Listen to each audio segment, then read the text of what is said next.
دان گلی کلٹ سیدھا روڈ پر کام کا باقاعدہ آغاز کر دیا گیا۔ ایک پروکار تقریب منعقد کی گئی جس میں ممبران قومی و صوبائی و آزاد کشمیر اسمبلی صداقت عباسی، چودھری جاوید کوثر، چودھری اظہر صادق سمیت پی ٹی آئی کلٹ سیدھا و ڈڈیال کے کارکنان کی بڑی تعداد میں شرکت۔ 1 ارب 58 کروڑ کی لاگت سے منصوبہ مکمل کیا جائے گا۔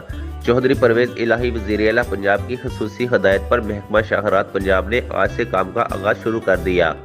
اس کی تکمیل سے پٹوہار و آزاد کشمیر عوام بہت بڑی تعداد میں مستفید ہوگی۔